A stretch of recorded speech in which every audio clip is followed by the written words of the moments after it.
మనం వచ్చినప్పుడు దాన్ని నిర్మాణాత్మకంగా దాన్ని పరిశీలించి సలహాలు సూచన చేయాలి కదా. దానికి ఒక రాజకీయ వేదిక ఎంచుకున్నాడు. నువ్వు మేడిగడకు వచ్చింది, మేడిగడ పునర్నిర్మాణానికి ఏది ఇస్తుందో దాన్ని పరిశీలించి సలహాలు సూచనలు ఆదేశాలు జారీ చేసి నిర్మాణానికి ఉపక్రమిస్తావా? నేను కేసీఆర్ ఉచిత ఇదెక్కడ పాపరా? ప్రతిపక్షాలు ఏది ఇస్తుందో ప్రజాస్వామ్యుతంగా పరిణమిల్లాలి. అవి బలంగా ఉండాలని కోరుకోవాలి. ప్రతిపక్షాలు ఎంత మేరకు బలంగా ఉంటే పాలకపక్షం అంత బాధ్యతాయుతంగా పనిచేస్తుంది. ప్రతిపక్షాలు ఎంత బలంగా ఉంటే ప్రజాస్వామ్యంలో పాలకపక్షం అధికార పార్టీ ప్రభుత్వం ఏదైతుందో అంత బాధ్యతాయుతంగా పనిచేస్తుంది. అదిగో ఏదైతుందో మరి ఇంత ఈర్ష్య ఎట్లనే నువ్వు చేయవు చేసిన మీద ఏదైతుందో కుట్రలు కుతంత్రాలు ఈర్ష్య ద్వేషాలు. ఇవాళ నిజంగా పీసీ ఘోష్ కమిషన్ నివేదిక ఏదైతుందో నువ్వు ఏ కుట్రతోనైతే ఆనాటి ప్రభుత్వ కేసీఆర్ గారికి హరీష్ రావు గారికి కానీ మీరు సంబంధిత అధికారులకు ఒక విధమైనటువంటి ఒక దోషులుగా చిత్రీకరించాలని ప్రయత్నం చేసినావు. ఇలా హైకోర్టు రాష్ట్ర అత్యున్నతమైన న్యాయస్థానం ఇలా పీసీ ఘోష్ కమిషన్ నివేదిక ఆధారంగా మీరు ఏ విధమైన చర్యలు చేపట్టడానికి అవకాశం లేదు స్పష్టంగా పేర్కొన్నది. పీసీ ఘోష్ కమిషన్ నివేదిక ఆధారంగా కాళేశ్వరం ప్రాజెక్టు సంబంధించి మీరు ఎవరి మీద ఏ విధమైనటువంటి ఒక చర్యలు చేపట్టే అవకాశం లేదు. అంటే ఏ విధమైన నేర ఆధారితమైనటువంటి యొక్క ఆధారాలు అందులో లేవు. ఏ విధమైన నేర ఆధారితమైన ఆధారాలు అందులో లేవు.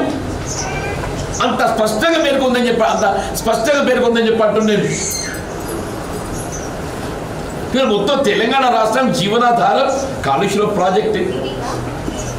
ఇప్పుడే కళ్ళు తెరువు అని చెప్పంటున్నా.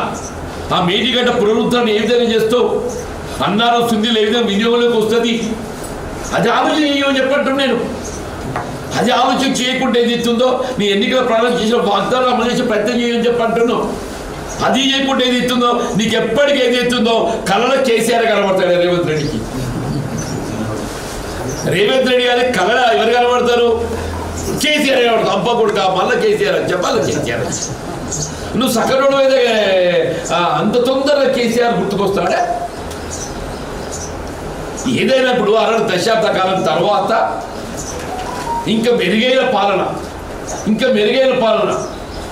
మేమందరం కూడా ఉన్నాం. మేము కేసీఆర్ గారు 2 పర్యాయాలు ముఖ్యమంత్రి ఏదైతుందో ఈ రాష్ట్రాన్ని జాతీయ స్థాయిలో అంతర్జాతీయ స్థాయిలో నిలబెట్టడం జరిగిందో ఇంతకంటే మెరుగైతే బాగుంటుంది. వీళ్ళు పెట్టుబడి సాయం 10,000 ఇచ్చిండ్రా, ఇంకో 5,000 ఎక్కువ చేసి 15,000 ఇస్తే బాగుంటుంది కదా అని చెప్పి అనుకున్నాను అంటున్నాను. కేసీఆర్ గారు ₹1,00,000 రుణమాఫీ చేసిండా?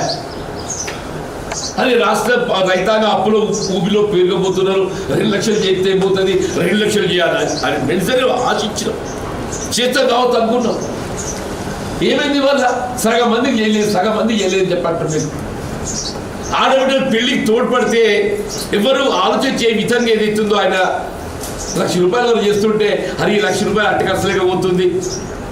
మరి ఆడబిడ్డ పెళ్లికి పుస్తక బట్టలు కావాలి కదా, పుస్తక బట్టలు కావాలి కదనే. ఈ ₹1,00,000 ఏదైతుందో తల్లిదండ్రులు పెళ్లి ఖర్చులకే పోతున్నాయి. మీకు తులం ఇస్తున్నారు అందరూ సంబరపడ్డారు. నీ అమ్మ కేసీఆర్ ఏం చేసి 1,00,000 ఇస్తున్నాడు, కాంగ్రెస్లో తులం బంగారం ఇస్తారట. పెన్షన్ ఏది ఇస్తున్నదో ఉమ్మడి రాష్ట్రంలో ₹200 ఉండండి. ₹200 ఏది ఇస్తుందో ఆయన 2,000 చేసి కేసీఆర్ గారు 2,000 ఉన్న పెన్షన్ 2,000 చేసి 200 ఉన్న పెన్షన్ 2,000 చేసి ఇప్పుడు 200 ఉన్న పెన్షన్ ఏదైతే ఉందో మొదటి పర్యాయం 1,000 చేసి మళ్ళీ 1,000 పెంచి 2,000 చేసి కాంగ్రెస్ వస్తే 4,000 చేస్తామన్న ఆశగా పండుగలో ఊరేగించడం అని చెప్పి అంటున్నాను. ఫీజు రియంబర్స్మెంట్ లేదు. నిరుపేద వర్గాలు దళిత బిడ్డలు బలహీన వర్గాలు ఏదిస్తుందో విద్యకు దూరం అవుతున్నారు. బలహీన వర్గాలకు ఏదిస్తుందో Jyotiba Phule residential schools, minority residential schools, జిల్లా కేంద్రాలు చేసినప్పుడు అందరూ ఆశ్చర్యపోయాడు, ఇదేంద్ర అన్ని జిల్లాలు చేస్తున్నాడు. మా సిరిసిల్ల న్యాయవాదులు మీతో అందరూ ఉద్యమించారు సిరిసిల్ల జిల్లా కావాలని చెప్పని. ఇంకో దాని ఫలాన్ని ఇప్పుడు చూడాలంటున్నా. ఇక్కడ వైద్య కళాశాల వచ్చింది, వైద్య ఆసుపత్రి వచ్చింది. ఇక్కడ వైద్య కళాశాల వచ్చింది, సూపర్ స్పెషాలిటీ వైద్య సేవలు పొందే విధంగా ఏదైతుందో ఆసుపత్రి నిర్మాణం చేసుకుంటామని చెప్పట్లేదు. ఇక్కడ వ్యవసాయ కళాశాల వచ్చింది, ఇంజనీరింగ్ కళాశాల వచ్చింది, న్యాక్ శిక్షణ ట్రైనింగ్ సెంటర్ వచ్చింది. మిత్రుడు కేటీఆర్ గారు ఏదైతుందో ఈ ప్రాంతానికి ఇక్కడ ప్రాతినిధ్యం వహించడంతో ఏదైతుందో సిరిసిల్ల వల్ల మొత్తం రాష్ట్రంలోనే అగ్రగామి నిలిపే విధంగా సిద్దిపేటను, రాష్ట్రంలోనే అగ్రగామి నిలిపే విధంగా సిద్దిపేటను అభివృద్ధి చేస్తున్నారని చెప్పట్టున్నాను. ఇవన్నీ మీరు హర్షించాలి. అది ఏదైతుందో మీరు శాపరాత్రులు పెట్టేటట్టు ఆలోచన చేసేటనే